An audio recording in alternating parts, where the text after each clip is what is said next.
አሁን ባለው ክፍተት ተጠቅሞ ሌላ ሰው ገብቶ በጭራሽ እንዳለያያቸው አንፈልግም። ጽናትና ኪራ በአሁኑ ባለው ነገር ላይ ሊቀራረቡና ያለውን ነገር ሊነጋገሩ ይገባል። ምክንያቱም አሁን ብቻቸውን ነው ያሉት። ምሩና አሁን ቤታቸው ናቸው።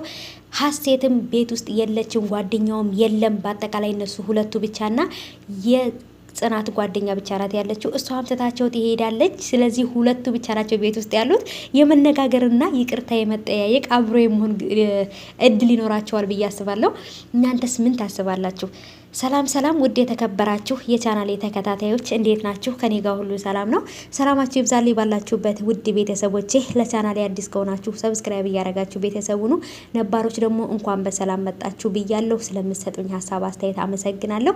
ሰብስክራይብ ማድረግ እንዳይረሳ። ቶቶሎ ብለን 10,000 እንግባ ማለት ነው እና ውድ ቤተሰቦቼ እንግዲህ በአሁኑ ሰዓት ባለው ክፍተት ጽናትና ኪራ ብቻቸውን ናቸው።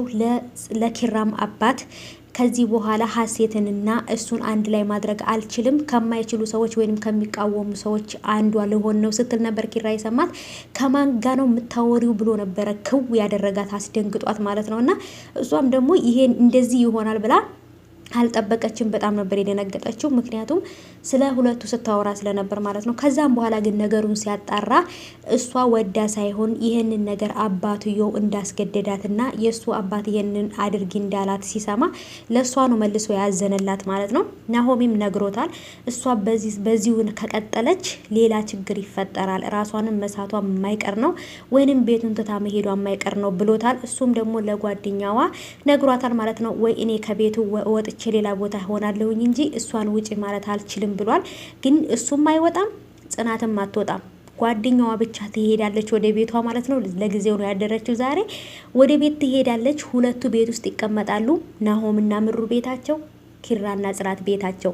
ከዛም በኋላ ይፋጠጣሉ። ምን እንደሚፈጠር እናያለን ማለት ነው። እኔ ሁለቱ ብቻቸውን ተቀምጠው የሚሰሩትን ሪያክሽን ማየት ነው የምፈልገው እኔ ማለት ነው። በቃ እሷም እሱ ሲጠራት ትበረግጋለች፣ እሱም እሷ ስታወራው ይበረግጋል ማለት ነው። ልክ ሌላ የሆነ ነገር እንዳዩና ይሄ ሁሉ ነገር የሚያደርጋቸው በፊት ያሳለፉት ፍቅር፣ በተለይ ደግሞ ከፍቅሩ በላይ ደግሞ ይሄን ሰሞን ያሳለፉት ነገር በጣም ያሳዝናል።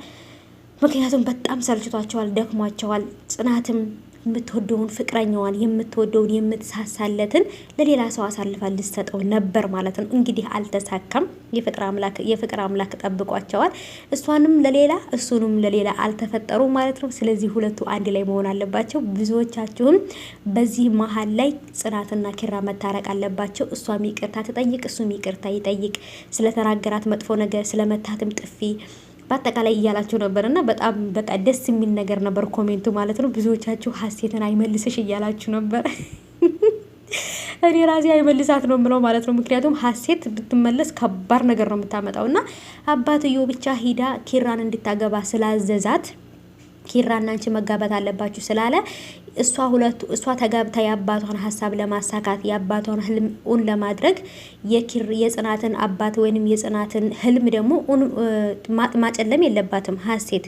ምክንያቱም ለራሳችን ደስታ ብለን የሰውን ደስታ ማጥፋት የለብንም። ስለዚህ ምሩዬና ጽኑዬ ከዚህ በኋላ ማንም ከልካይም ሆነ አጋጅ የላቸውም። እንደፈለጉ እዚህ ቤት ይሽከረከራሉ፣ ይነጋገራሉ ብዬ አስባለሁ። እሷም ሳታስበው ሄዳ እሱ ጋር ትተኛለች፣ እሱም ደግሞ ሳያስበው በህልሙ ሄዶ እሷ ጋር ያድራል። መጨረሻ ላይ ምን ይፈጠራል አታስቡ።